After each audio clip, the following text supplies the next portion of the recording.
Hello, everyone. I'm Professor Hatice Camgözakta from Istanbul Technical University. I'm the head of the Management Engineering Department.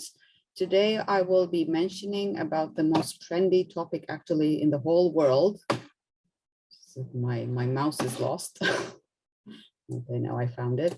I'll be talking about the health equity and sustainable development goals and the issue of what we are doing in Turkey, actually. I'll pass these so that I don't waste my time. These are the sustainable development goals of the whole world. I'm not sure if I have a problem. Do I have a problem with my connection? No, it looks good. We are able to hear your presentation. We are able to see. Okay, so what is health equity? This is one of the 17 development goals of the United Nations SDGs. Health equity is a state in which everyone has the opportunity to reach their full health potential, and the barriers that cause any injustice in health status among people are removed. Some people experience more difficulties because of non-medical factors or financial issues, or because the country is not developed, etc. We also saw this in COVID-19 issue. The aim of the study is to show the actions taken by governments and societies in order to improve health equity, and describing the relationships between health equity and the SDG, Sustainable Development Goals, and identifies the gap within the countries. And also, I will be trying to explain the strategic plans for 2023 regarding health equity in Turkey. Oops. Well, I will not spend much time on this, but in the literature review, we have plenty of papers written on good health, well-being, on SDGs, and in the United States, Germany, low-income countries, they all have steps taken. For example, in USA, Patient Protection and Affordable Care Act, American Rescue Plan Act. In Germany, they're providing free services for people earning below a certain premium, obligatory social health insurances. In low-income countries, urgent need for governments and development partners to make sustainable and effective interventions to inequalities in society that support the SDGs. The situation in Turkey actually is that health system in Turkey was defined as unequal until 20 years ago. Health transformation program initiated in 2003. It aimed to increase the efficiency and quality of the health system and facilitate across to health services throughout the country until 2013. Family medicine model, compulsory health insurance, performance-based payment system for healthcare personnel was all issued.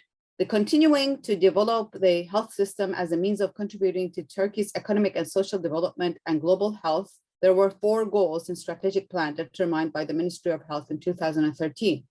With the publication of SDGs in 2015, Turkey has turned its strategies in this direction. So 2019 till 2023 strategic plan was prepared in accordance with the Sustainable Development Goals, and it was stated that it was prepared with the aim of protecting and improving the health of our citizens and ensuring that everyone access quality health services in an equitable manner. So 11th Development Plan, published in 2019, that the goals should be followed and policies will be followed in this manner. Here I have made a table so that it would be easier for you to see what we are doing according to the good health and well-being goal. This is the 3rd important goal in the United Nations Sustainable Development Goal Plan. The first one is to reduce the global maternal mortality ratio to less than 70% per 100,000 live births in the whole world. And the action taken, according to WHO data, in 2017, 211 maternal deaths happened in every 100,000 live births in the world. In Turkey, 14.5 in 2017 and 13.1 in 2019. So maternal died in live birth. It has been observed that this number is well below the target given by the SDG 3.1, and Turkey has exceeded the target. Secondly, to end preventable deaths of newborns and children under 5 years of age, what has happened is that the aim is to reduce neonatal mortality to at least as low as 12 per 1,000 live births, and under 5 mortality to at least as low as 25%. So in 2019, the infant mortality rate per 1,000 live births was 5.8, and the under 5 mortality rate was 9.5 Turkey. So both of the ratios has surpassed the target. To the end of the epidemics of AIDS, tuberculosis, malaria, and neglected tropical diseases, and combat hepatitis, waterborne diseases, and other communicable diseases was the third goal. What we had done is that Turkey is 0.2, the incidence of tuberculosis, etc. So I will not go into detail, but we see that Turkey is a better position than the world in the line with the target of this one. To reduce by 1/3 premature mortality, what Turkey has done is, and obesity as well, prevention of treatment and more promote mental health and well-being. What happened, malignant neoplasms, diabetes, circulatory system disease, and chronic respiratory diseases is 18% and 12% in Turkey. In addition, the number of deaths from malignant neoplasms per 100,000 deaths increased from 160 in 2016 to 442 in 2019. But respiratory tract diseases increased, as you can see the numbers. To combat obesity, the number of obesity centers, which was 34 in 2008, reached 120 in 2022. The next one is to strengthen the prevention and treatment of substance abuse, including narcotic drug abuse and harmful use to alcohol. Turkey is low compared in the alcohol consumption compared to OECD countries, but cigarette consumption is quite high. In addition, the rate of alcohol use, which was 12.2% in 2016, increased to 14.9% in 2019, which was 26.5%, which increased to 28%. We're not that bad, but in cigarette consumption, we're really bad. To halve the number of global deaths and injuries from road traffic accidents was another goal. Within the scope of SDG 3.6, the figure decreased to 6.8 in 2019, and the world death rate is 17 per 100,000 people, so ours is also quite low.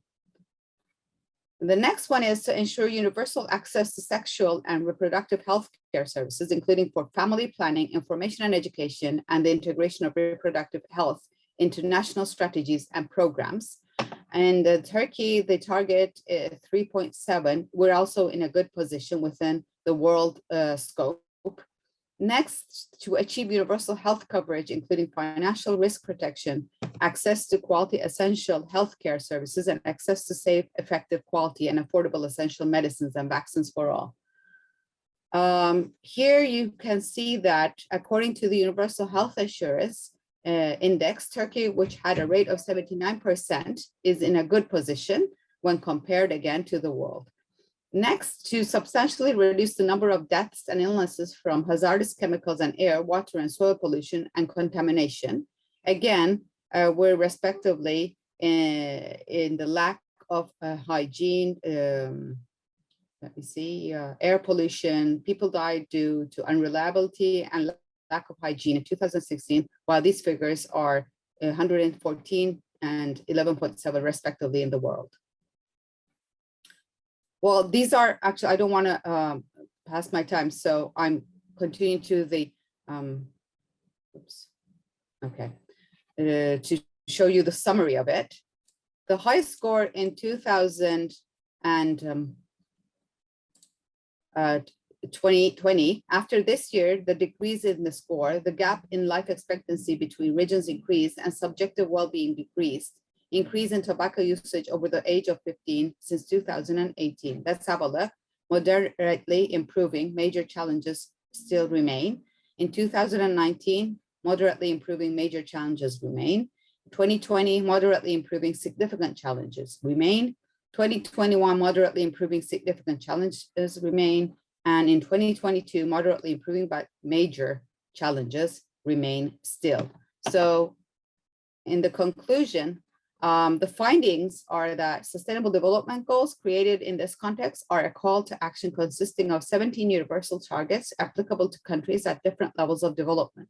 And the goal, the third goal, is the good health and well-being, and it's directly aimed to ensuring healthy and quality life for all ages and supporting health equity.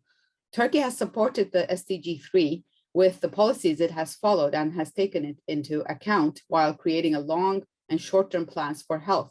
Turkey is in an upward trend in the current situation. Both strategic plan for health and development plan were determined within the scope of SDG 3 targets.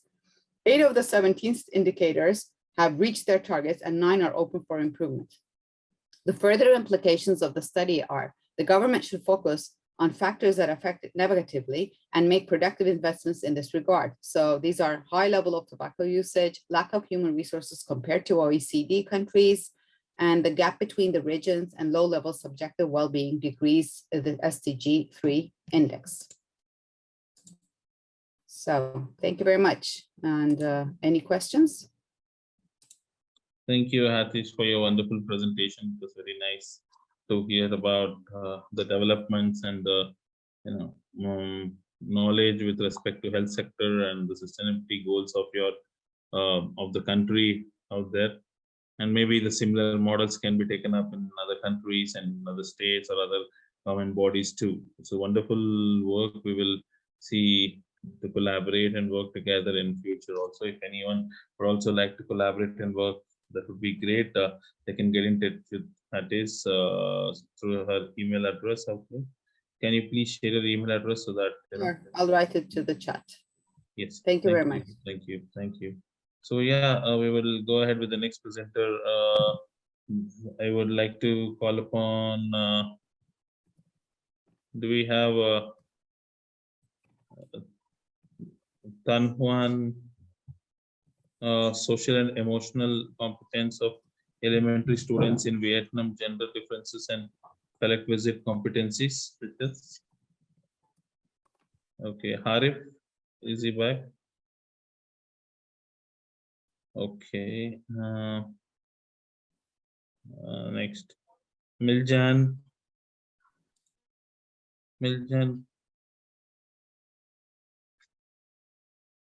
Okay, I don't see them here. Jana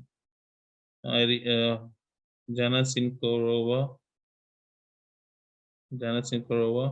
Excuse me, my Q presentation is number 3. Okay, Milan, Meljan. Okay. Yeah, please go ahead and present with the. Okay, okay. co-author is not present. Fine. Yeah, please go ahead and present. Okay, thank you. Okay. Let me share the screen. Yes, please go ahead. Can you see my screen? Yes, we can see the screen. Please go ahead. Okay, let me. Sorry. Okay, again, see my screen again. Okay, do you see my screen? Hello? Okay. Yes, please go ahead. Okay, I will keep going. Good afternoon, everyone. My name is Sirisak Panyathala. Today, I would like to present about the prioritization of National Highway for Climate Adaptation Investment Planning in Thailand. About the climate change and to transportation. Climate change is a global problem. The impact of climate change can create natural disasters such as flood that damage in human life and economics. In recent years, climate change put the transportation at risk. Natural disasters caused by climate change can destroy the transport infrastructure such as roads. To reduce the damage of climate change, adaptation is the solution. Adaptation is a concept that can efficiently solve the impact of climate change. Using adaptation measure can reduce the damage in the long term. Planning of adaptation can decrease hazard, risk, and life cost. In terms of infrastructure, planning within budget is an important. To plan the investments, we will use prioritization. Prioritization is an alternative solution that can help in investment planning. Okay. For the next is the Thailand situation. Thailand has faced many natural disasters caused by climate change. Floods have been a danger to Thai people for a long time. It is the most damage compared with other disasters. For transport sector, road transport is the highest using for moving passengers and goods. However, the impact of flooding will make the road disruption and damage.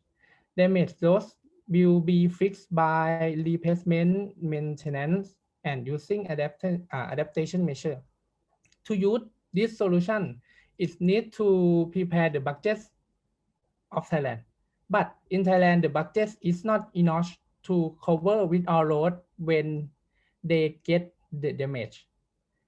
It's necessary to prioritize the load to know what the load is the most important for investment. Therefore, this research is aimed to prioritize the national highway that's affected by flood for investment planning in Thailand. The next is the methodology. The methodology is divided by three parts. The first part is the start with compile the national highways data and define the criteria. Then the loads are screened with criteria. Finally, the loads are prioritized. For the first part, load data is collect from the load net central database. Load criteria is determined based on history of flood event and the load at risk of flood in Thailand. In Thailand, roads along rivers or canals are at risk of flooding. In addition, roads around the gambling project or monkey chick project are also at risk of flood too. Therefore, the criteria has three things. The roads was affected by flood. The road is along the river and canal, and the road's location is around the gambling project. For the second part is the national highway that were collected from the previous step are screening by using the criteria that we defined. Using the DOH website, Roadnet Central Database, and Google Maps to find the location of flooding history, river, canal, and gambling project. For screening the road, the information of each road will consist of the road number, location, related with criteria, and distance of will be collected. In the screening process, the roads required to satisfy one of the criteria that they met. And the final part is the road was screened in the previous step. It will be prioritized. There is priority classification for each parameter that's used the International Roadnet Index or IRI and Vehicle Kilometer or VK by Department of Highway Standard Value. The detail can see in the table. The data of IRI and VK can compile from the Roadnet Central Database and Highway Report, respectively. Then the point of two parameters is combined by equal weighting and classify the total point in T-level or T-level for prioritization. Summarizing the data in terms of the number of loads and the distancing that relate with criteria. In addition, we categorize loads according to the first digit number of loads to analyze the regions in Thailand. Some distance of the load is duplicate because it's related with more than one criteria. Therefore, we will use only one criteria to calculate the distance. Okay, for the results from the study of prioritization, there are 1,546 loads and the distance is around 52,000 that found in Roadnet Central Database. The result after going through the criteria, the total of 317 loads were detected by flood history event. 260 loads were detected by river and canal, and and 36 laws will consistent with the gambling project. Furthermore, if we considering the load that meet all three criteria, there are 11 laws in the total. The next is the result of IRI and VK loads. Screening classified by the first number of loads are shown in the table. There are only two loads with the highest II length, such as load number T415 that has 4.5T of II value. Mostly loads have an II in the range of 2.5 to T.5. In VK results, the length of VK is less than 30 contain the last number of load, followed by VK is more than 100, which are 149 and 112 loads respectively. And next is the result of prioritization. There are 111 loads that are in very important range. 103 loads are moderately important range, and 274 loads are in less important range. Furthermore, the result of load distance that's classified by total points as shown in the table. Total distance of very important range is about 804 kilometers. Moderately important and less important you can see in the table. If we considering in very important range, load that start with number 3 share more than 50% of total load. This is because the routes are mainly located in the central and eastern region that you can see in the picture. The majority of load in these regions are quite affected by flood. In addition, there are quite a lot of load along the river and around the gambling project. These results can show what the load is and important. The load priority factor indicate load condition and human use by using IRI and VK parameter.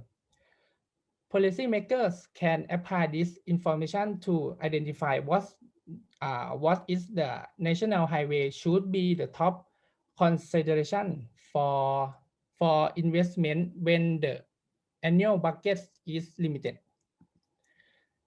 The last is the conclusion.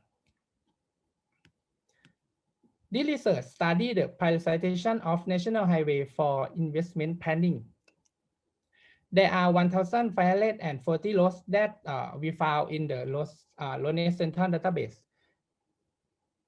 Using the criteria for screening, there are 317 lots that were affected by flood, 260 lots that are along the river canal, and 36 lots that are allowed the gambling project.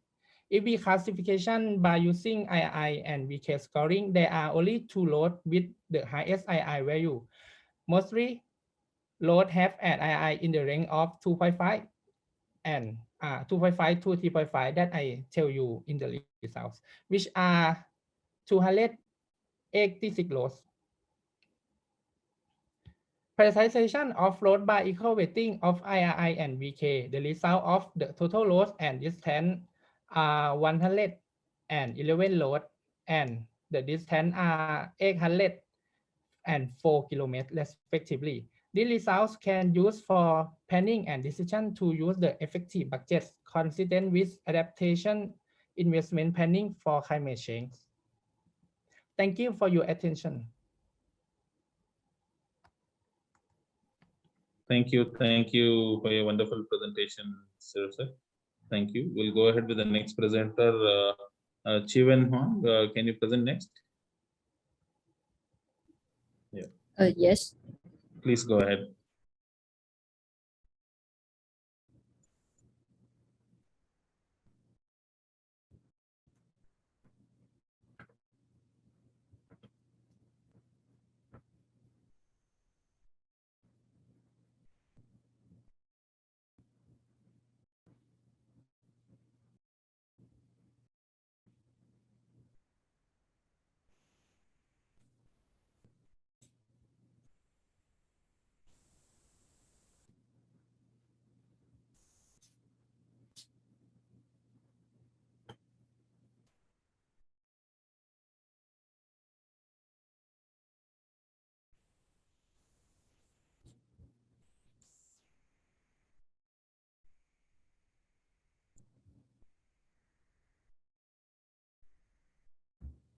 And hello everyone, and I'm a student at Fengjia University, and today I would like to share my research called Head Shoulder Effort Analysis by Portable Noise Sensing Module Embedded in Labor Helmet.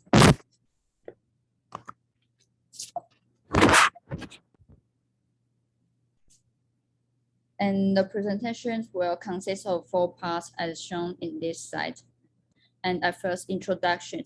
According to the World Health Organization, there are more than 1.5 billion people suffering from hearing loss at present, and which is nearly about 20% of the global population.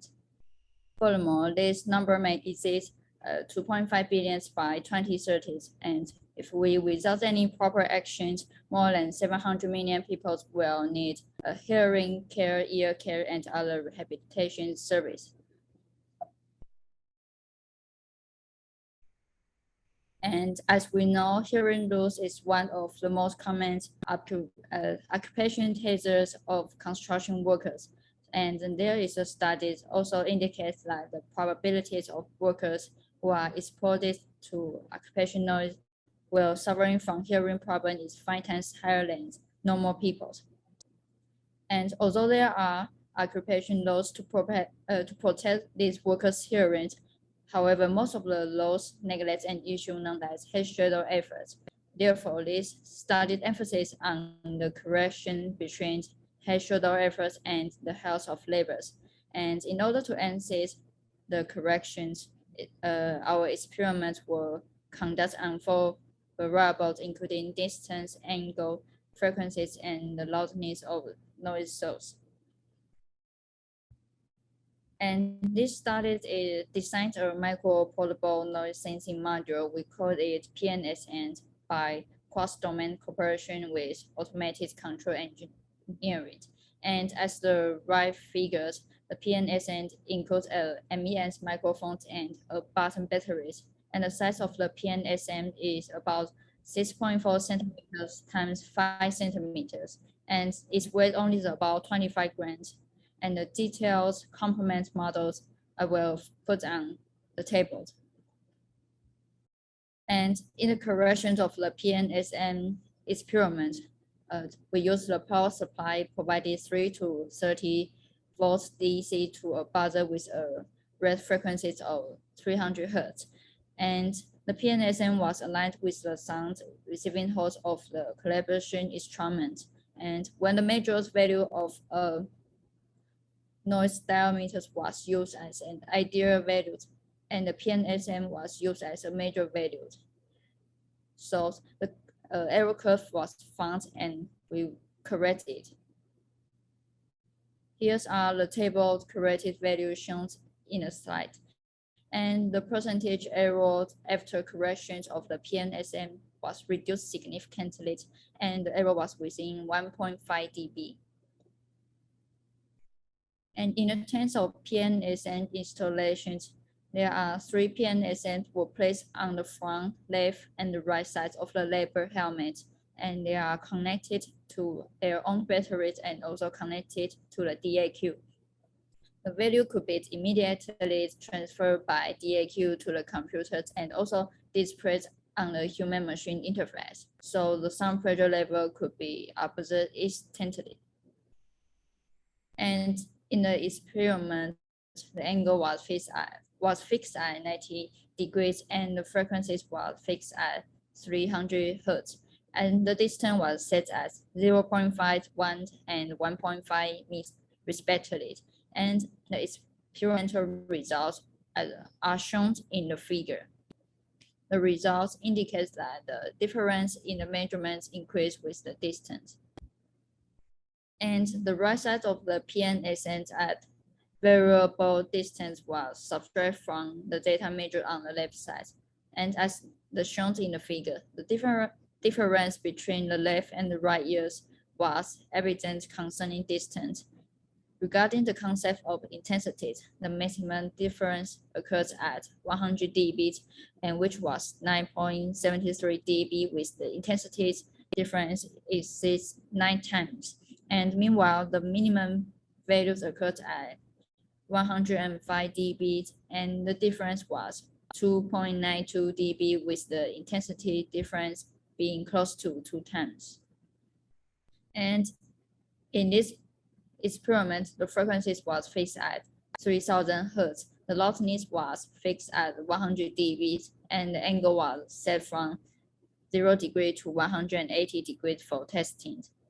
According to the results, there was significant difference in the measurement as the angle changed.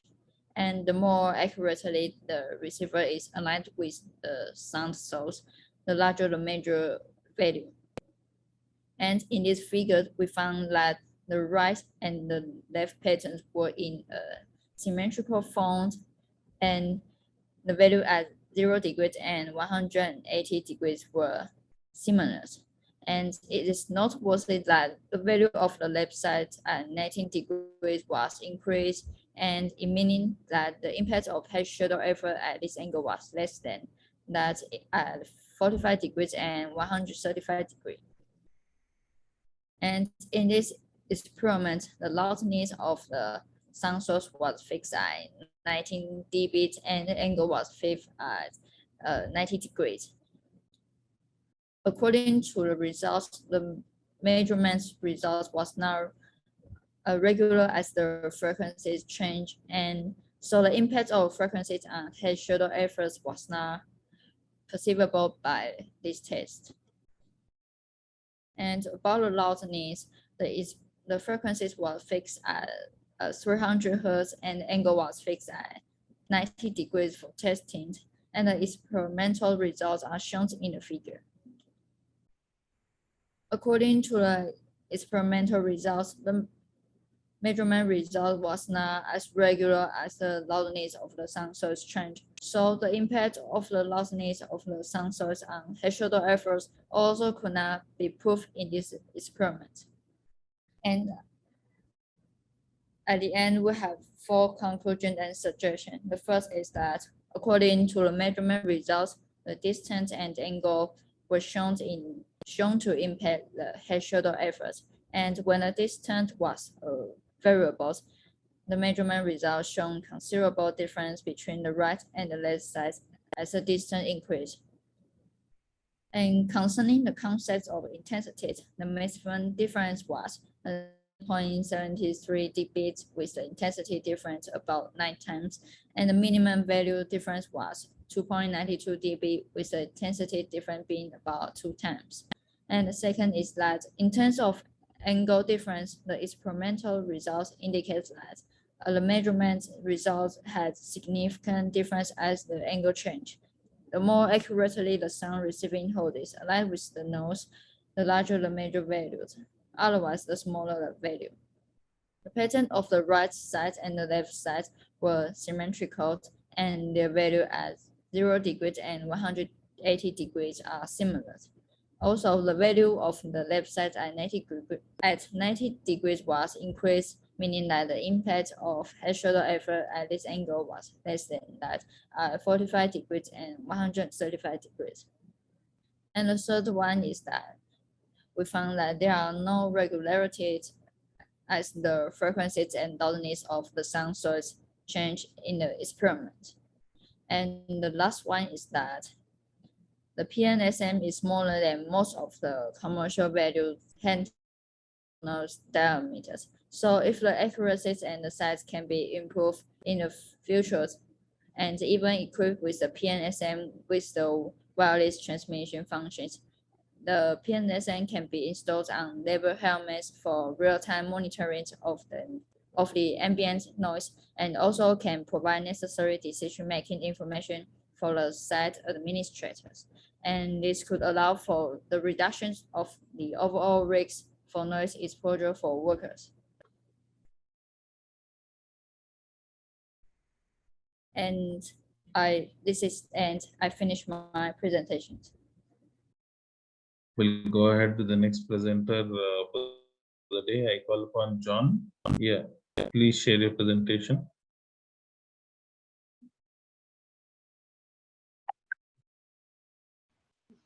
Okay, yeah, I'll get started. Thank you. Thank you. Asma, you can go next. Can you see my screen? No, not yet. Please share it once No. again. I'm Asma Hari from Morocco, and I am PhD student in the Department of Mathematics and Computer Science Faculty. Hasn't you? So in this topic, we will, in this presentation, we will talking about multi-level approach and level propagation on graph partitioning. So we will start with a simple presentation of the B-graph. The growing relevance of graph data in numerous sectors necessitates the efficient processing large-scale graph data. Furthermore, for parallel distributed graph processing, we will balance it, the graph with a balanced size, each division, and minimized number of edge cards. In this paper, in this presentation, we will see one of the efficient partitioning approach that guarantees great edge cutting quality and parallel processing performance based on label propagation method and their impact using the multi-level partitioning methods. So we will start with a simple introduction. After we will talking about the balanced graph partitioning. After we move to the graph partitioning simulation, and we will talking about large scale graph data processing.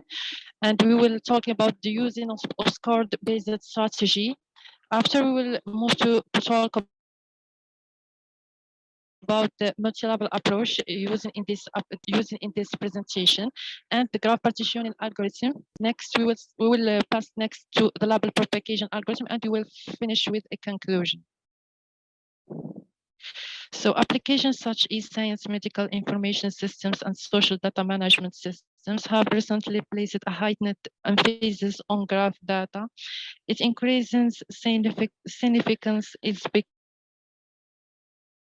the structure of graph data is highly effective in representing the relationships between data of the World Wide Web, which is roughly 50 billion bytes in size, is a prominent example of large-scale graph data. Other example of big graph data, we can set as example the Facebook social data, which has more than 1 billion links, and Alibaba's graph data, which includes more than 1 billion users and 2 billion goods. So this means that the fact that graphical representation is effective for showing the link between data elements, the processing of large-scale graph data is difficult due to its high resource consumption.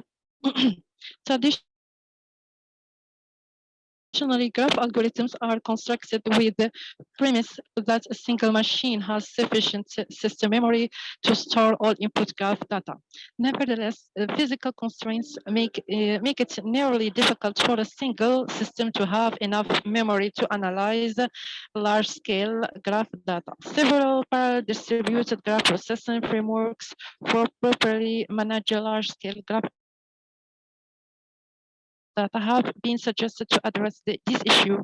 Regel, Power Graph, Trinity, Apache, Giraffe, and GPS, GraphLab, and Graphics are notable frameworks. So, the objective of graph partitioning is to achieve a topology that is well balanced, so that the graph partitioning is properly balanced. The size of each partition must be balanced for workload, and the degree of each cut must be limited to provide communication between partitions.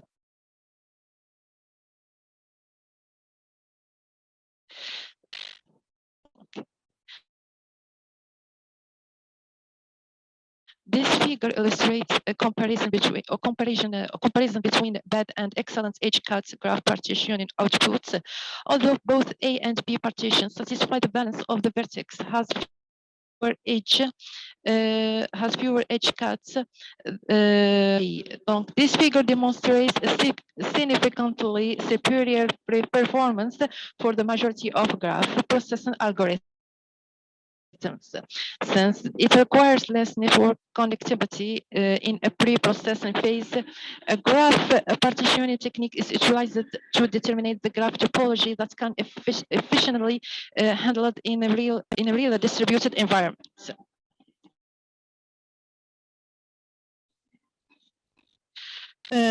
several research employed multi-level approach to lower the computing cost by partitioning the main network into smaller graph by condensing the connection information over the when paired with heuristics techniques such as the Caroline. The multi-level approach increases performance and produces, however, not all graphs are condensed adequately during the coarsening process when applied to certain graphs. The overhead of the coarsening process may be so great that the advantages to the multi-level approach are practically nullified. In addition, the multi-level technique requires a great deal of memory, which affects its scalability.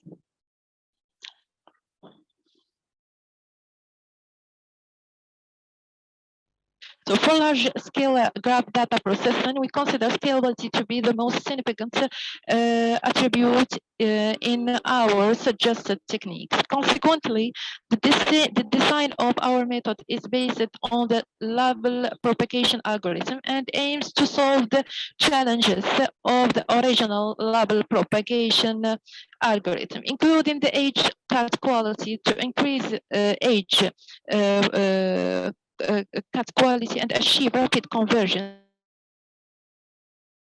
So we employ a level propagation algorithm with a score metric derived from Caroline algorithm fundamental formula.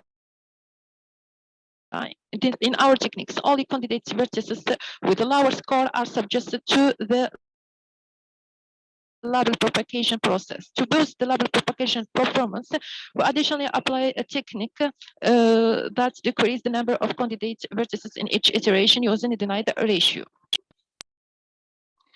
So the majority of heuristics techniques are intended to solve the balanced graph partitioning issue via a local search, and many local search algorithms are based on the Caroline algorithm. The fundamental principle of the KL algorithm is that the smallest edge cut may be produced by periodically exchanging vertices between partitions in the direction of raising the local score. This figure shows an example of this algorithm. The graph in the upper left of this figure shows the initial graph, which is randomly divided into partition A and B. The algorithm proceeds in the following order. First, the value of external costs and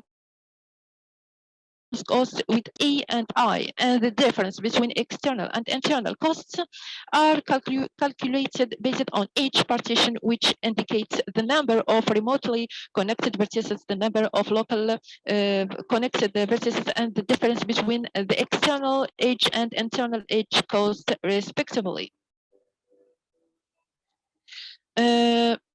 The level propagation algorithm is an additional basis applied in graph partitioning algorithm to achieve balanced graph partitioning. This figure shows an example of the level propagation algorithm. The level propagation algorithm is a simple and lightweighted and runs each iteration in near linear time. In this algorithm, only the specified vertex and its neighbors are processed. Thus, it takes only the most time. This algorithm is therefore advantageous in terms of performance and scalability for graph partitioning because the algorithm is executed repeatedly until a specific threshold iteration is reached. Although an increase in the number of iterations increases the probability of obtaining better edge cut quality.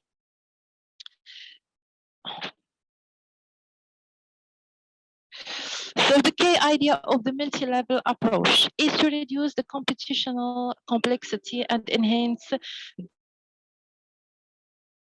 the performance of a graph by reducing its size. This figure illustrates the multi-level approach of this approach may appear to be independent. It uses a heuristics approach in and concerning phase, the multi-partitioning and concerning, and first the concerning phase process the original graph into smaller graphs by contracting the machine, the connectivity information. In this process, algorithms such as random matching and heavy age matching can be used and randomly selected vertex from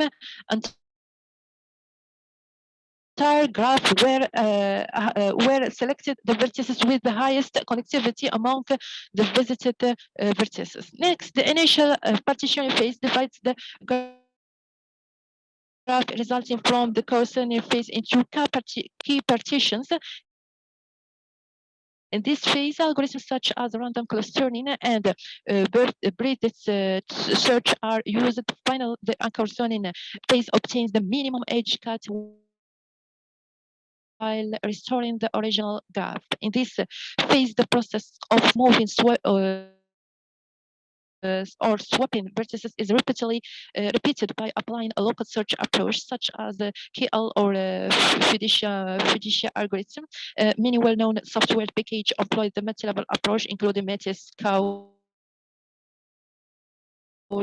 Chaco, Scotch, Palmits, and PT Scotch. We propose in this slide our novel parallel graph partitioning algorithm that utilizes the label propagation algorithm and stabilization process with a score metric in the proposed algorithm. We use the score of vertex position appropriateness as a critical factor because it is used to identify the vertices to be relocated by calculating only the vertices that should be located. First, we deny the concepts of metrics and use it in the score of our proposed approach. And our method distinguishes between local edges and remote edges in corresponding lists vertex edge information. This formula describes the suitability of a vertex in the partition as the number of local edge greater than the number of remote edges. Hence, the higher the score, the more suitable the vertex is to the current partition. So to address this issue, we applied the label propagation process only for vertices with a lower VP score instead of all vertices. Furthermore, we gradually reduce the number of candidate vertices in every iteration of the label propagation process. This process is discussed in more details in our research paper. So in this phase, we refer to the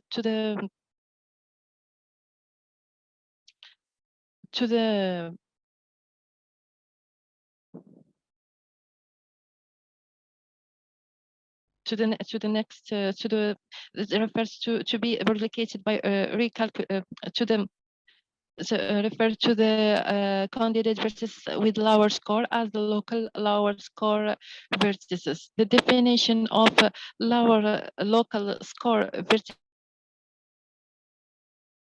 is as follows. The label propagation algorithm phase it identifies the LSV and relocate these vertices to another partition that can obtain the highest score for every iteration. So to conclusion, we investigate the application of label propagation to graph partition, especially to the popular multi-level partitioning. The label propagation is considered as the concerning phases local search algorithm, the refinement phase. This algorithm based on subjects of scores using the label propagation. Thank you for your attention. You for your presentation. I will go ahead with the next presenter. John, you can go ahead with the presentation. Asma, you can share your email address and affiliation out there in the chat box. People can get in touch with you. Thank you. Thank you. John, can you share your presentation now? John, Yes. please share your presentation. Yeah.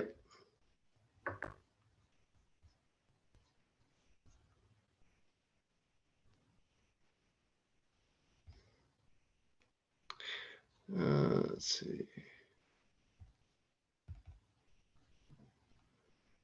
Can you see it now? Please go ahead. Please go ahead. Okay. Let's see.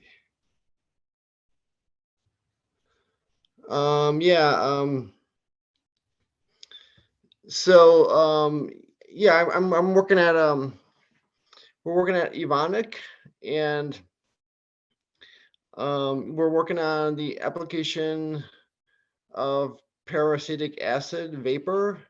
So this is basically takes place in a vapor chamber, and we're working on treating fruits and vegetables to kill fungal and bacterial growth for better preservation of fruits and vegetables during transportation to the market, and also during storage.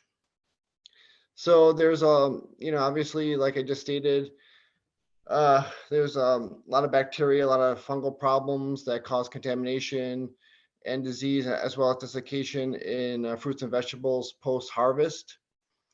And the problem right now is obviously the overuse of pesticides, fungicides, and antibiotics, as well as antimycotics that, they're not really great for human health, and they also have a high impact on the environment, causing toxicity, and also there's a large buildup of fungal and antibacterial resistance as well. So we're working on developing a new technology to try to solve these problems.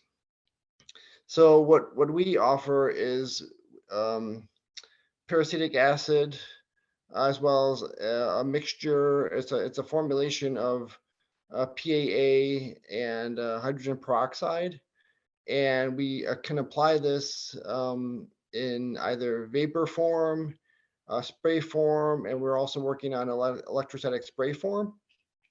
And of course, this takes the place of utilizing chlorine bleach or any other type of antimicrobial agents for the washing process.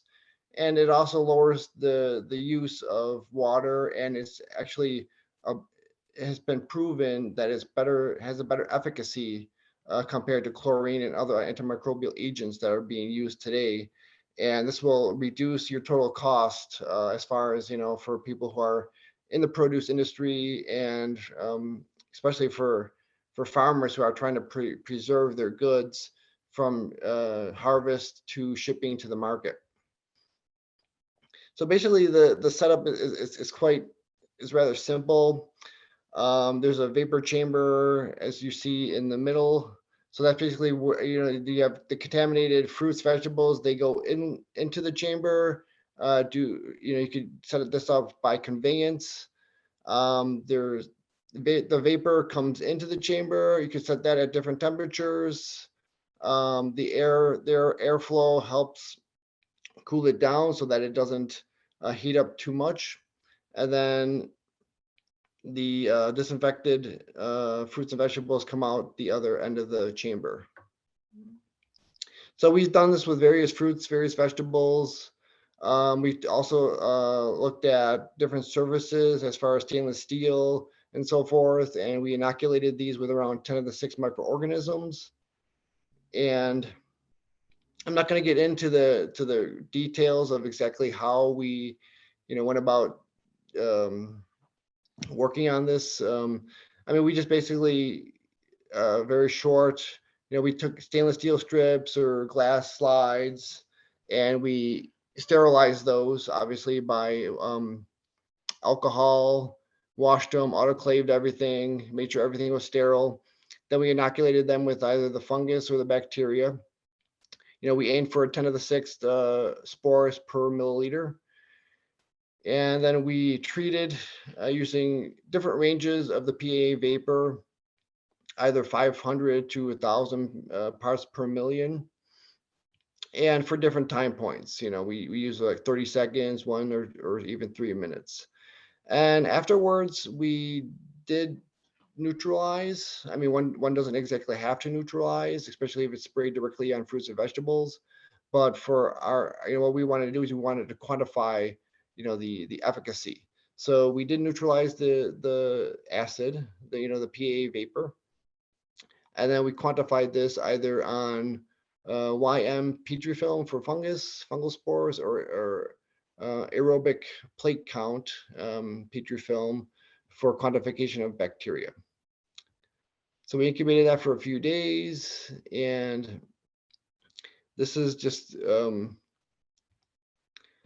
so these are the results of what we looked at. We looked at treatment of glass slides and stainless steel strips, utilizing 3 microorganisms,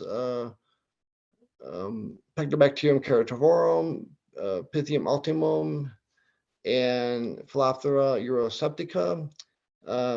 P. keratovorum is a fungi that normally causes soft rot or black rot disease in potatoes, and as well as Pythium and Phyllophthora as well.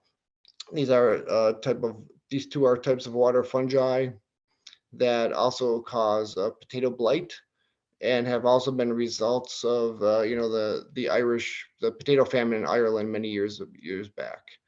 So we had great efficacy with a total log reduction of around 3 after just 30 seconds, and usually after about a minute or 3 minutes, we wound up having a total kill. So this just shows that the vapor technology that we're applying in the form of parasitic acid is highly effective against potato rot fungi as well as bacteria on non-porous surfaces. So next we wanted to take a look at, what does it do directly on the potato?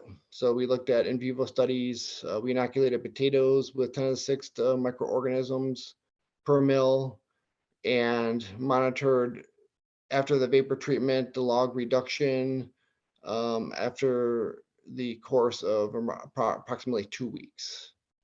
So what we did is, after about 2 weeks, we had the controls that were untreated that were also incubated in the chamber. So those looked really, there was no problems there, no rot. The positive controls were the potatoes that were infected with the bacteria and the fungi. And as you can see, there was a lot of desiccation. And one thing that was really interesting is that the fungi can produce lots of gas. So we did see little crevices, craters, and in the positive control. And of course, the vapor treated samples proved to have very little desiccation, if anything at all. So it was very positive results here. So we did the same test for apples. We inoculated apples with this Remichloridium punctatum. That's an apple rot fungus. We acquired that from the Netherlands, and we spot treated that on the tops, the sides of the apple. And as you can see, the vapor treated, there was really no indication of any type of apple rot, any type of the surface was still intact. The organoleptic features were not disturbed at all due to the vapor. And of course, the positive control, we see extensive apple rot after a 2-week incubation at around 27 degrees. And we did the same test for the blueberries as well. And untreated, these were actually purchased from the supermarket with some sort of fungal growth on them already.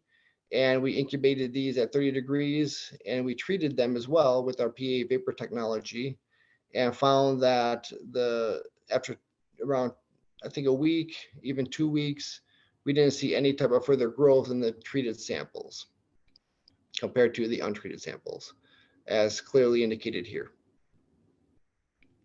And then we also looked at, there's a lot of problems with vegetables not being washed properly, etc., and people getting food poisoning due to Listeria monocytogenes, and obviously other bacteria as well.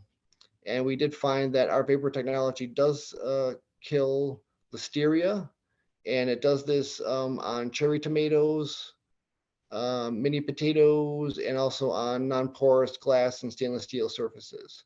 So we've seen that after about a 1 minute time point, contact time with around 900 parts per million PAA, and at around 90 degrees Celsius, we did see a total kill in each of these cases. So another very important aspect of our PAA technology is that the vapor or liquid format doesn't affect the color of the vegetables or the fruits in any regards, and doesn't affect the firmness. And this we monitored after many different treatments, and also at each of the contact time points. So we didn't see any differences in the organoleptic properties before and or after treatment. So in conclusion, the treatment of course, non-porous surfaces such as glass and stainless steel with the vapor PAA technology significantly reduces potato soft rot fungi and bacteria. So this would definitely preserve potatoes when they're even sitting in your house at room temperature for long periods of time. And also the vapor technology reduced bacterial and fungal infection, not only in potatoes, but apples and blueberries as well. And that we're able to combat the human pathogenic bacterium, Listeria monocytogenes in tomato, potato, and also non-porous surfaces. And of course, obviously we're working on other implications of this and trying to find out if it can also be applied to other fruits, vegetables, and bacteria as well. And of course, the main point of this too is that the fruits and vegetables were not affected, like the organoleptic properties, firmness, etc., were not affected in any case with the treatment of the vapor PAA. All right, that's all that I have for now. Thank you for your presentation. Wonderful presentation. We'll go ahead with the next presentation. Please share your details out here, sir. We would like to get in touch with you for the further collaborations.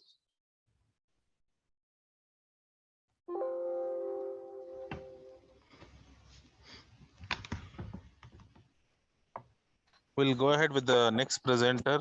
Can you share the presentation? Next presenter.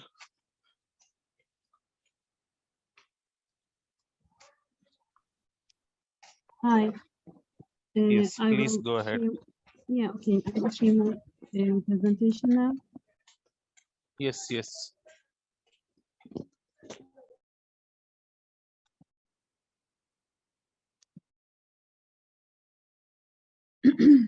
First of all, I want to introduce myself. I am associate professor in Turkey in food engineering department.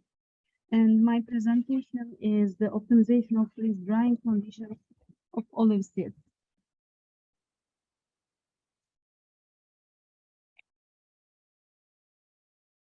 And one of the first known cultivated plant is olive tree. Due to health benefits, it's associated with the olive oil use. It's often native in Mediterranean nations, although cultivation of this plant has spread around the globe in the last 2 decades. About 10 million tons of waste are produced annually by the manufacture of olive oil, including olive pomace and wastewater from olive mills. These kinds of residues can be used to extract a variety of phenolic chemicals, including hydroxytyrosol, rutin, and oleuropein from olive meal wastes. The industry often prefers to use the powdered extracts and dried materials rather than phenolic solutions. Additionally, drying the extracts and or materials with a high phenolic content will aid in maintaining these beneficial chemicals. Drying techniques like freeze drying and spray drying to create one fine dry powders are widely employed in the food industry. No research has been done on the impact of the drying parameters on antioxidative assessment, including on the DPPH activity, total phenolic contents, and oleuropein absorbance value of Turkish olive culture gamlik. Thus, in the study, it was aimed to optimize the freeze-drying conditions for highest antioxidant capacity and phenol contented gamlik olive seeds using box banking design. In the material and method, the olives utilized in the study were manually collected in the Akhisar-Manisa region in September 2020 and 2021. The seeds of gamlik variety olives were used in the study, and they were then kept at 4 Celsius degrees until they were dried and analyzed. The factors were product initial temperature, freezing pressure, and freezing temperature, while the responses were DPPH activity, total phenolic content, and oleuropein absorbance value. The experimental design and data analysis were done using Design Expert 11 package software. The preliminary experiments were made to determine the drying conditions and temperature. Pressure and time were chosen as independent variables. You can see in the table the low, middle, and the high levels of the experimental variables for the initial product temperature, pressure, and freezing hours. According to the results, the lowest DPPH and the total phenolic content were observed when the initial product temperature was minus 50 Celsius degrees and pressure was 0.35 millibar, and the freezing time was 8 hours. The samples with minus 50 Celsius product initial temperature dried at 0.5 millibar pressure for 10 hours with the highest phenol content was observed. The highest DPPH activity value was obtained in minus 82 Celsius degrees product initial temperature samples at 0.5 millibar and the 8 hours drying. The samples that were dried at 0.5 millibar pressure for 8 hours and at 0.35 millibar pressure for 8 hours had the lowest oleuropein absorbance value as 0.142. And we also obtained the 3D graphs for the DPPH activity of the gamlik olive seeds. And according to the ANOVA table, you can see that the model was significant and the lack of fit was insignificant. And the most important parameter was the quadratic term of the B, that means the pressure. Quadratic effect of the pressure was important for the DPPH results. And according to the ANOVA and the other statistical analysis, we obtained the equation for DPPH according to the freezing temperature, pressure, and time, and their interactive and the quadratic terms of these parameters. And another ANOVA table for the oleuropein absorbance was also significant. That means the p-value for model was significant and the lack of fit was not significant. And again, similar to the DPPH activity, the pressure, the linear effect of pressure was important on oleuropein absorbance value. Also, the quadratic effect of the B, that means the pressure quadratic effect, was also significant in oleuropein results. And again, according to the ANOVA and the statistical analysis, the oleuropein absorbance equation was also created according to the freezing temperature, pressure, and time.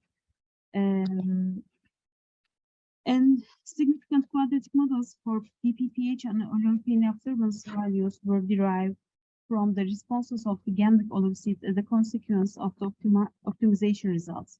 However, the results for the total phenolic content value didn't fit any model. That means the model p-value were higher than 0.05 and lack of lack of fit p-value was smaller than the 0.05. According to the analysis performed, pressure was more significant than the other two variables, and the quadratic effect of the pressure had a statistically significant effect on DPPH activity. And finally, we obtained the optimum conditions for highest DPPH, total phenolic content, and the lowest oleuropein absorbance. And the optimum conditions for the initial temperature should be -82 Celsius degree. The pressure should be 0.35, and the time for freeze drying should be 8.5 hours. And conclusion, aim of this optimization study was to find freeze drying settings that will produce odocytes with the lowest amount of oleuropein and the highest amount of DPPH activity and the largest amount of phenolic content. The following an optimization investigation on raw gamete odocytes which have higher total phenolic contents than processed samples. The common drying parameters with the highest desirability function were identified for this purpose. In order to produce a final product with high antioxidant activity, phenolic content, and low oleuropein value, it was determined that the best drying conditions for freeze drying odocytes were 8.5 hours at 0.35 millibar with a -82 Celsius degree initial product temperature. Under these optimal conditions, the predicted responses were 64% and 8.83 milligram gallic acid equivalent and 0.146 for DPPH, TPC, and oleuropein absorbance respectively. And thank you so much.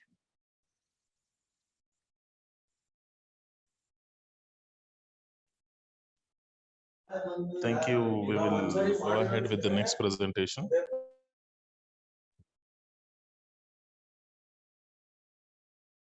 Okay. Yeah, please go ahead. Hello. Did you hear me? Yes, yes. Okay. All right. Hello, everybody. My name is Karavin Sasanapitak from Thailand. Today, I would like to present you about the study on health tourism behavior of elderly tourists in Ayutthaya, Thailand. Okay, first of all, I would like to introduce about the Pathakoti Ayutthaya or Ayutthaya is the old capital city of Thailand, located in the central region of Thailand, or northern side of Bangkok, the capital of Thailand.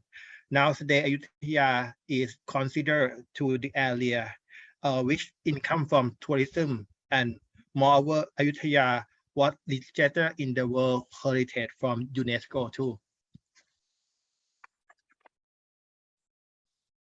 At the information that I inform you that there are still made tour lists in many regions, such as the location near Bangkok, it's easy to transportation. Or the second, these are great cultural and traditional attractions.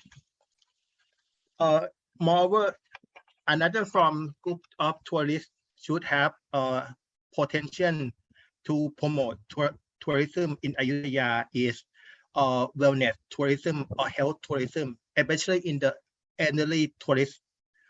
On the right hand side, you will see the elderly population rate of the province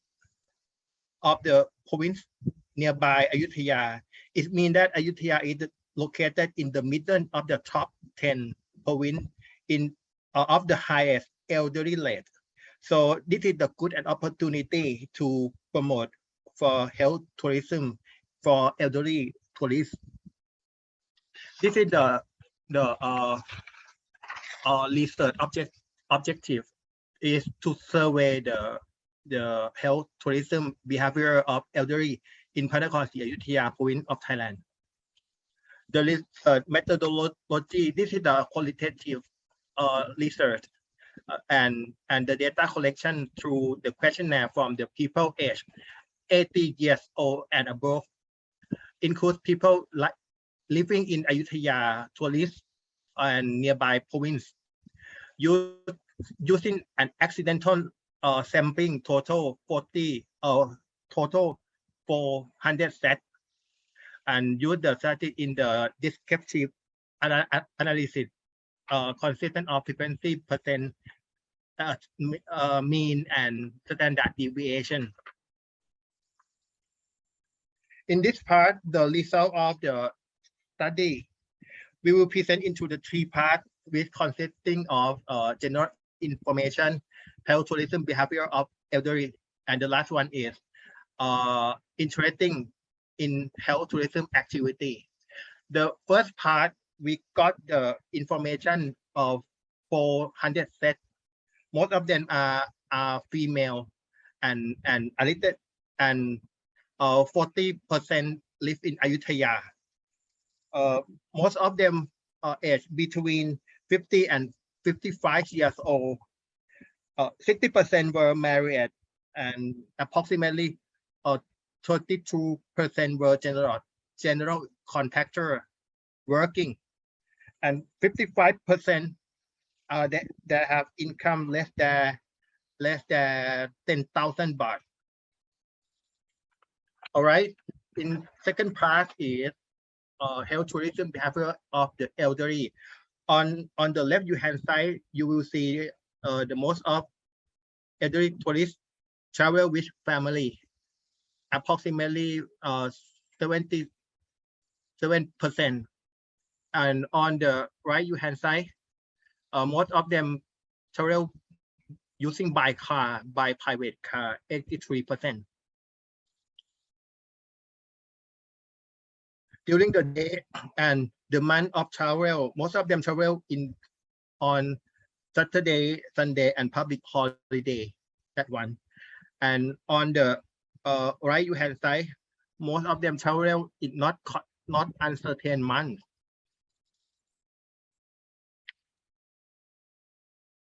Most of them travel in one-day trip, and most of them travel from to relax. 86%, sorry, 96%.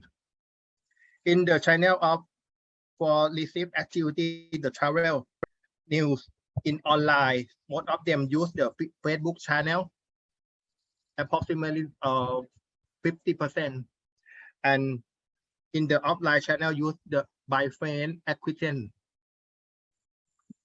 The last part, the results of the study, we found that the elderly tourists were interested in relaxed activity first in the highest level, and the Thai massage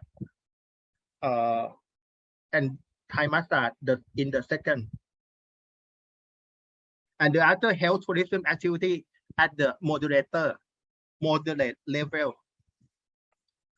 The last one, the discussion part, from the result of the research, we found that many things. Most elderly tourists travel by private car, apart of in fact that tourists have affordability to travel. It might be the fact that public transportation is still not comfortable. Most of them travel with family during the health problem, and most of them travel on the holiday and public holiday too. The travel month is uncertain, so tourists have not seasonal restriction to travel. As a result, most of tourists prefer to travel in the one-day trip. They have the purpose to relaxing for tourism, but the last priority was health tourism. Therefore, I think the provincial tourist agency must promote health tourism more. Personal media is still the important for this group. So tourist agency should promote public relations both of online and offline channel. And the last one, the results show that this group were also interested in the relaxing activity and Thai massage. Therefore, a public agency may be to pay attention into activity more. This is a part of my research. Is a model of health tourism management for senior tourism in Panakosi, Ayutthaya. We got a budget from the research network for higher education in Upper Central region from the Office of Ministry of Higher Education, Science, Research and Innovation of Thailand. I would like to express to my gratitude here. Okay, that's all. Thank you for your attention. Thank you for your presentation. A very nice presentation. We'll go ahead with the next presentation. I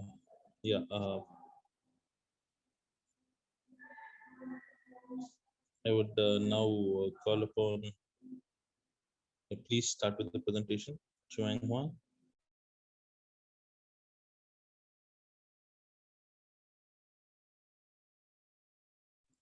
So the next presenter, please present.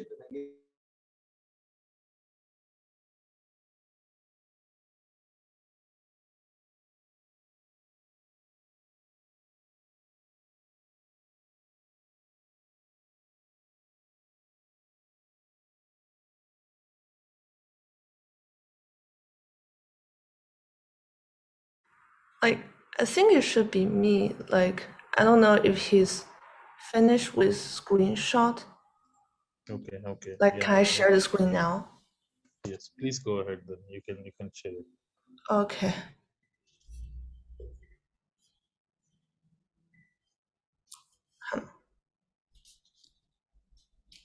Can everyone see it? Okay. So can you see my screen now?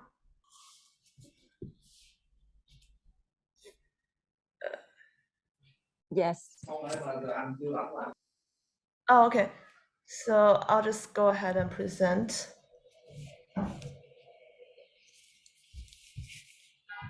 Okay.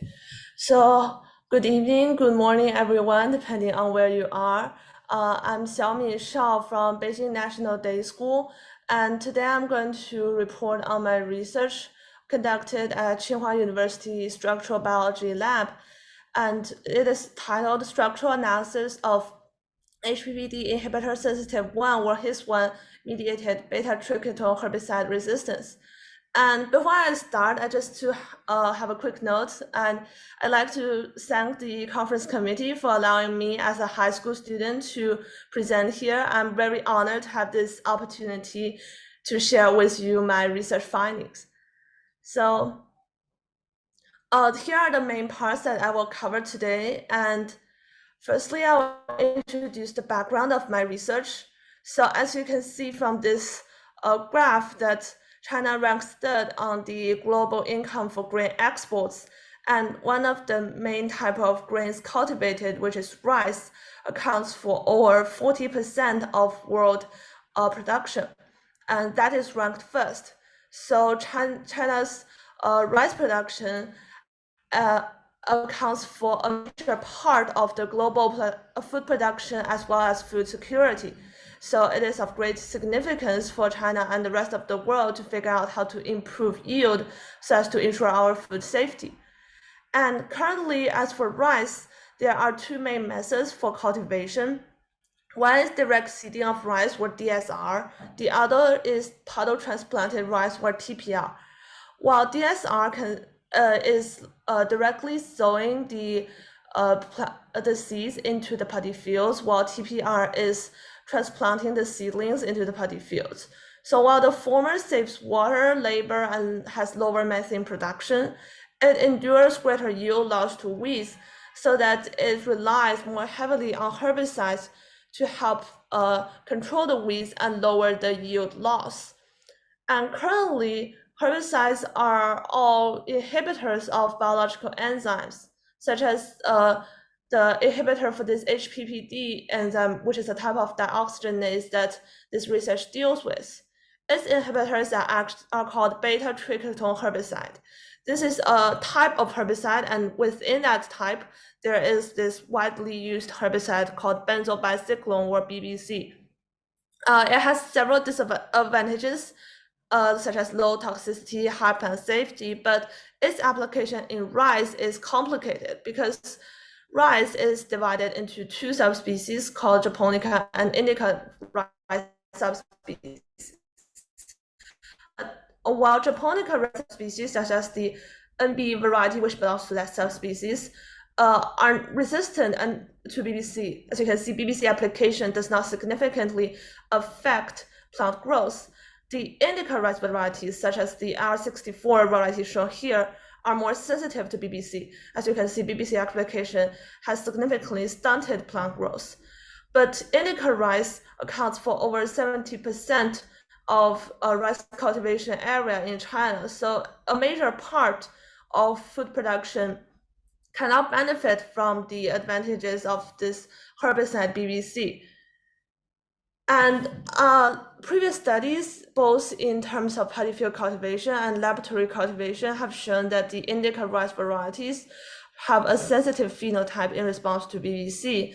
And so they compared and analyzed the genomes of indica and japonica rice varieties. And they found out of the 11 candidate genes, this candidate gene, they confirmed to be the HIS1 gene, which, as I said in the title, is HPPD inhibitor sensitive 1. And its functional copy should code for a protein that confers BBC resistance. And that is present mostly in japonica rice. But in indica rice, they discovered a 28 base pair deletion on the 4th exon, which renders it ineffective in terms of BBC resistance. So from that, they deduced this model for HIS1 action mechanism. So basically, HIS1 protein can catalyze the hydroxylation of BBC under the mediation of two cofactors, which is ferrous iron and 2-ketoglutarate. And when it hydroxylates BBC, this hydroxylated BBC can no longer inhibit the HPPD enzyme. And so the HPPD enzyme is able to catalyze the synthesis of key respiratory chain intermediates such as plastoquinine or tocopherol. And so this is how the japonica rice will not have significant effect in terms of after BBC application. But the structural and enzymatic details of this protein, there's no clear report of that. So this research just focuses on the structural study of the HIS1 and its homologous protein. So as previous studies have shown that there's a high degree of sequence conservancy between HIS1 and HIS1-like proteins, which are also called HSL, and HIS1-like genes, which are also called HSL genes. So in this research, we're dealing with HIS1, comparing HIS1 and its homolog in rice, which is OSHSL1. And we constructed GST HIS1 recombinant plasmid and used the heterologous expression system to overexpress that target protein. And the protein, after being purified, after being extracted, is purified with the high load 216/60 gel filtration to obtain the purified protein.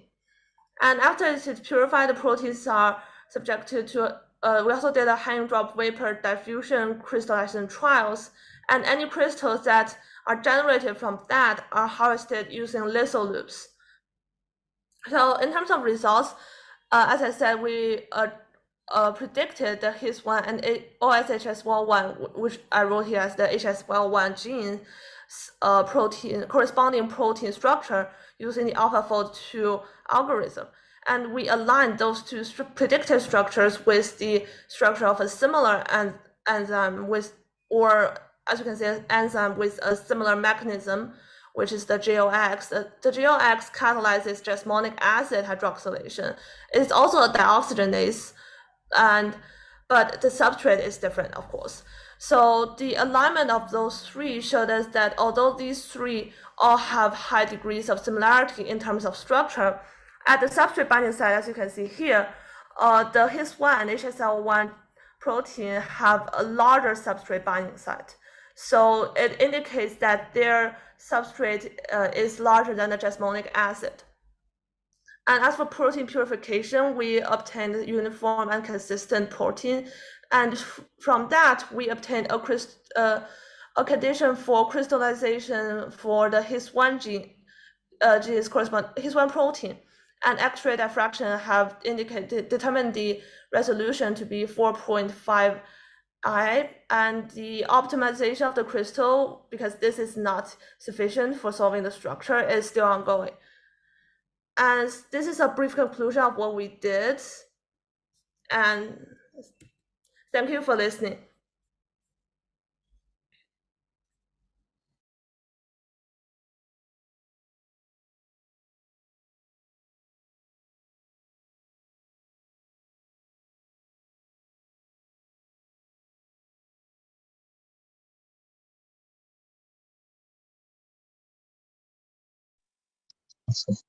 Hello.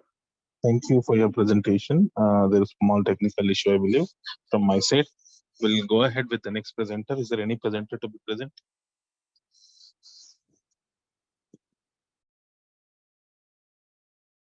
I suppose the next one is me.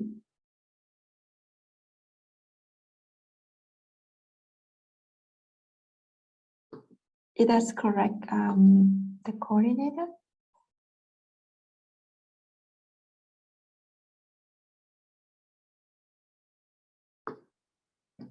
So, hello? I think you can just go ahead. Yeah, okay. There was some small technical issue. Yeah. Please share your presentation. I was having a small technical issue from my side. Yeah, we'll go ahead with your presentation. Yeah, I'm audible? thank you. Yeah.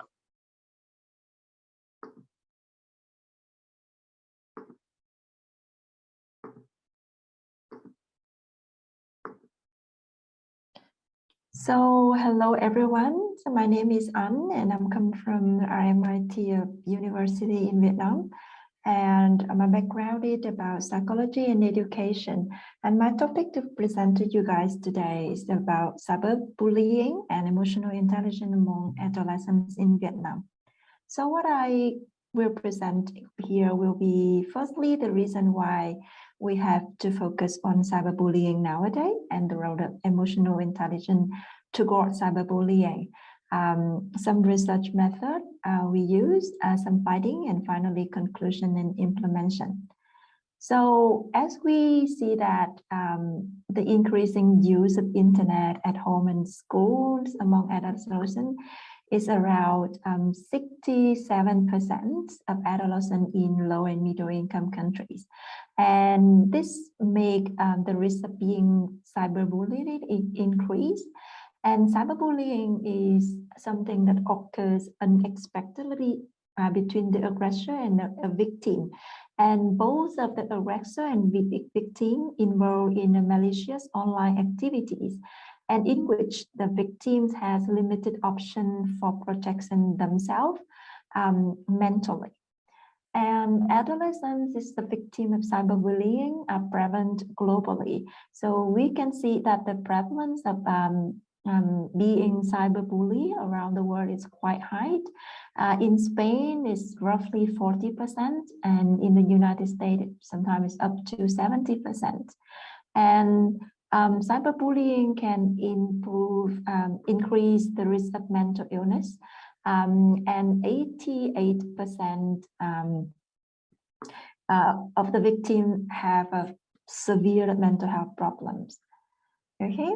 And research already showed that emotional intelligence is a potential factor that can help people deal with some mental illness, and including cyberbullying victims.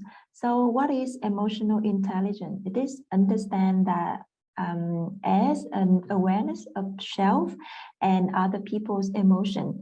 And emotional intelligence is the ability to manage or adapt to solve the situation in proper ways and successful ways. Okay, and cyberbullying and emotional intelligence has been proved to have a correlation.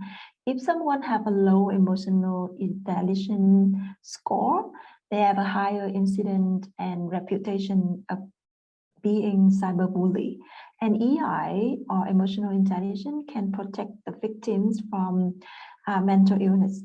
However, all of these findings available in high-income countries, and we have a lack of evidence from low and middle-income countries.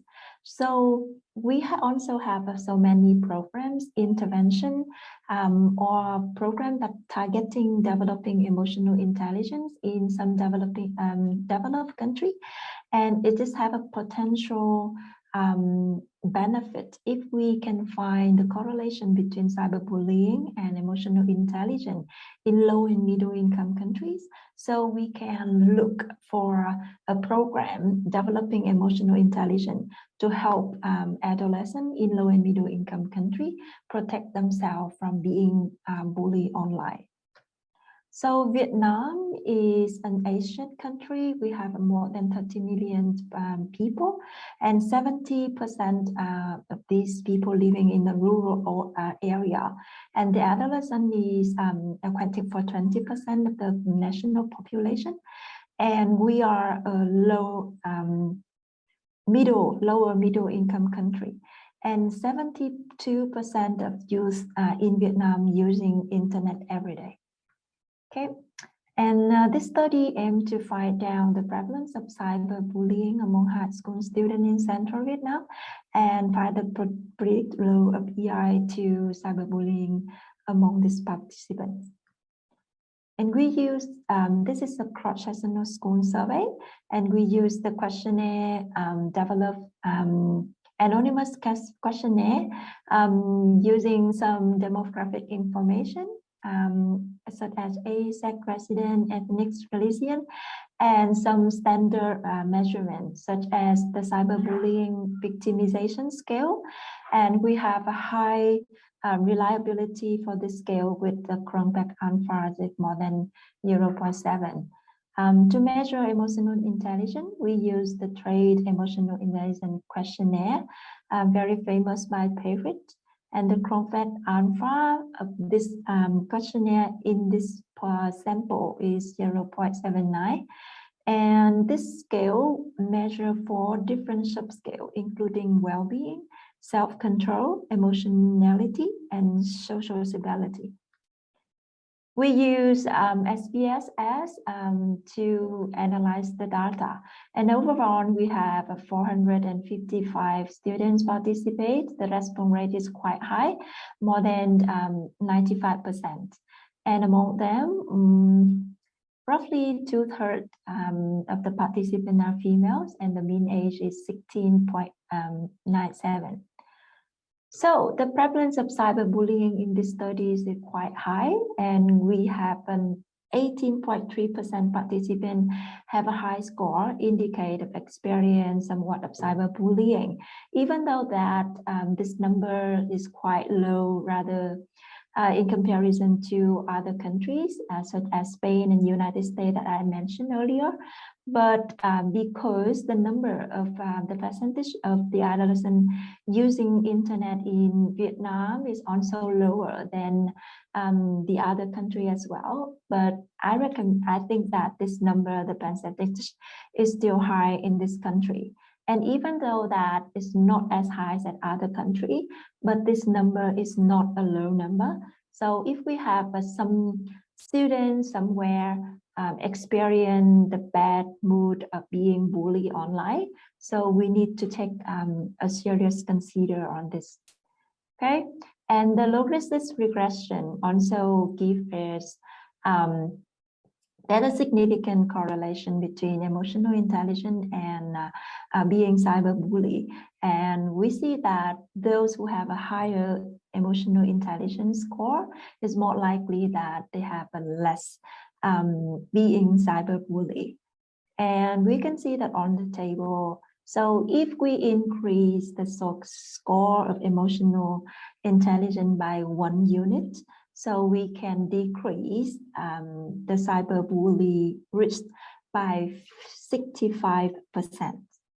Okay, and when we look at the different subscale of emotional intelligence, we can see that well-being, self-control, and the self-control subscale here significant can reduce the risk of cyberbullying among adolescents. In other way, if we increase 1 unit or 1 unit of self-control skill, we can decrease about 40% the risk of being cyberbullied. Okay, but the other factors such as well-being, emotionality, or sociabilities did not have show any significant predict to cyberbullying. So this study have a high response rate and use some standard questionnaires, but it is also just a cross-sectional study, and it prevent us from give the conclusion for which one is caused which one. And this study only involves school attending participants only, and we did not investigate among adolescents who not attend the school anymore or who have a drop out school and work in the labor, in the working labor. Okay, and others are important factors that related to cyberbullying, such as a parenting style or the school attachment has not been included in the study. So this study have a significant contribution. So it say that emotional intelligence can predict the probability of enemy cyberbullying victims in school, and it's likely that it's a good ability of controlling compulses and regulation emotion. It might help adolescents in school protect themselves from being bullied online. So this finding can help us to an idea that we can think of developing something like a preventing cyberbullying programs aiming developing emotional intelligence, especially the ability to self-control their emotion. And it's also recommended education programs about cyberbullying risk for students study at the school as well. So that is the study I work on, and thank you so much for your listening.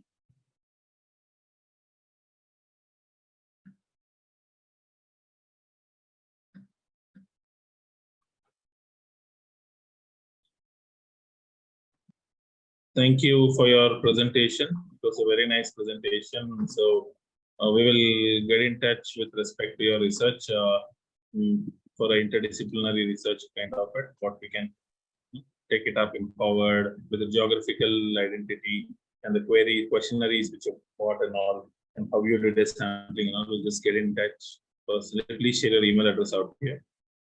That's great. So any other presentation left, or are we at the end of the presentation?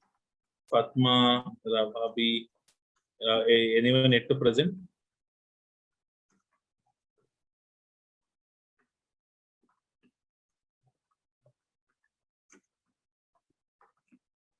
Anyone yet to present?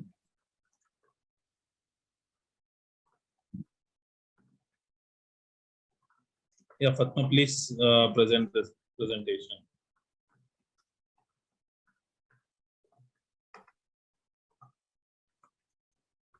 Please share your screen.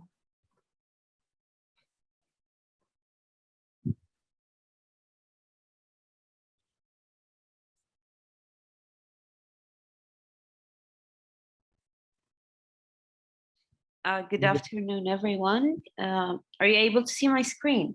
Yes, we are able to see your screen. Please go ahead. Thank you. So good afternoon, everyone. My name is Fatma Saya. I'm affiliated with National University of Science and Technology, College of Pharmacy in Oman. My research is based on formulation of hand sanitizer and its evaluation for its antimicrobial activity.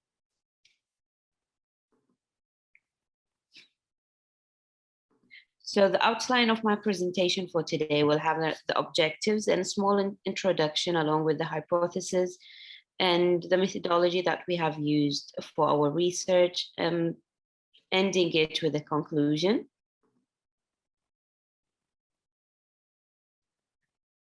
To start with the introduction, we first have discussed the history of hand sanitizers.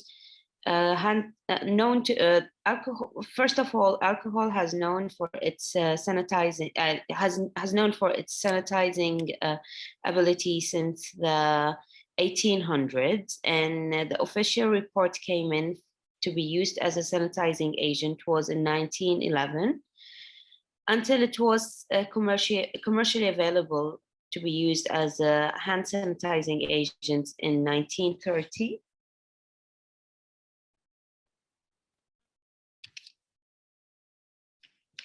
So for hand sanitizer, the demand for hand sanitizer had noticeably increased since the pandemic of COVID-19 in 2020.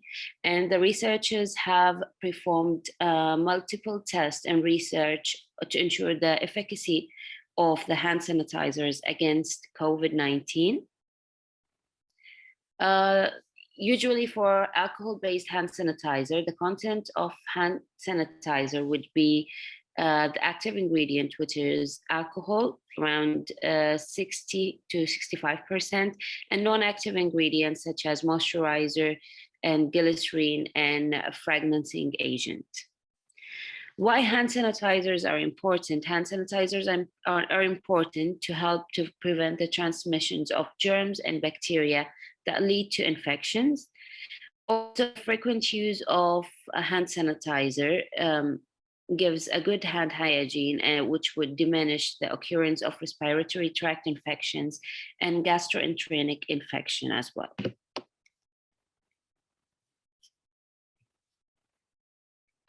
As for types of hand sanitizer, there are two types of hand sanitizer.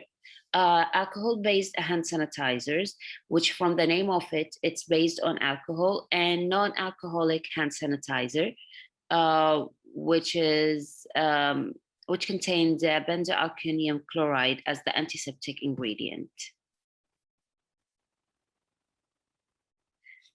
The mechanism of action of hand sanitizer, it actually depends on the microbe that it's attacking.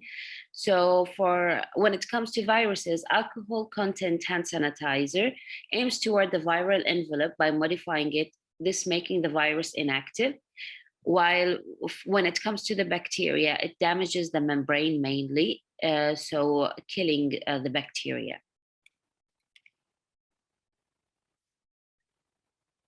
The hypothesis of our research was to check the effectiveness of hand sanitizer, if it could be enhanced by the addition of certain essential oils, mainly natural essential oils, which in our case, we have used lavender essential oil.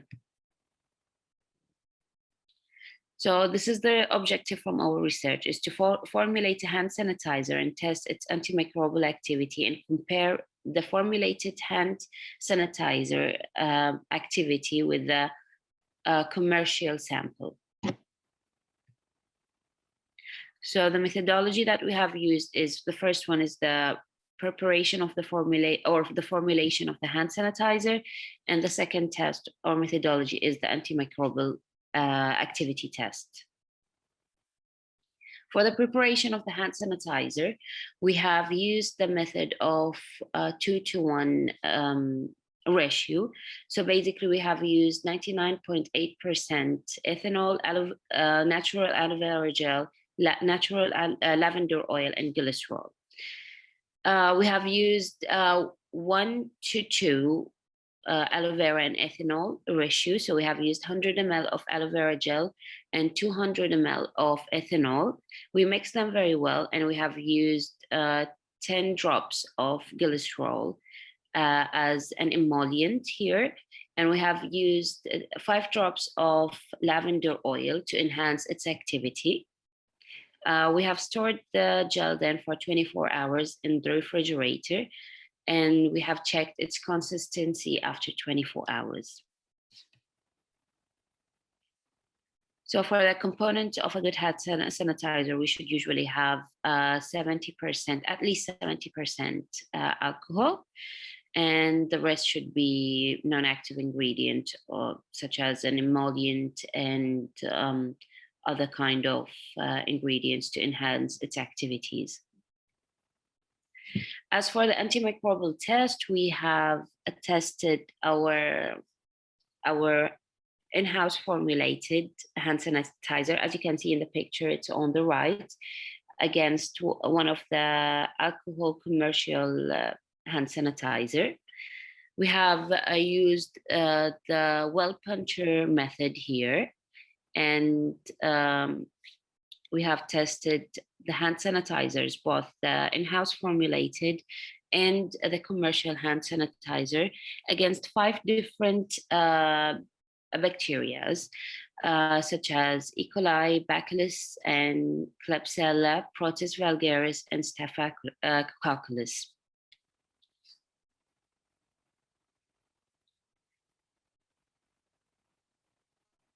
As for the results and discussion, after 24 hours, we have compared the commercial hand sanitizer's result against our in-house formulated hand sanitizer.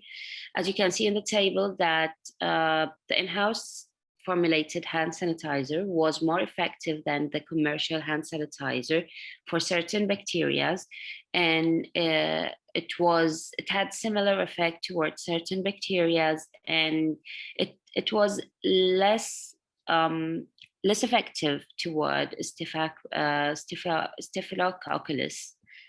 And we have actually concluded that was due to the activity of or the rule of lavender oil.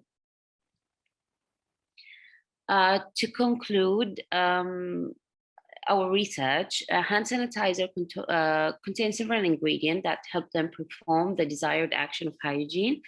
Also, these hand sanitizer need to include certain amount of alcohol to perform well.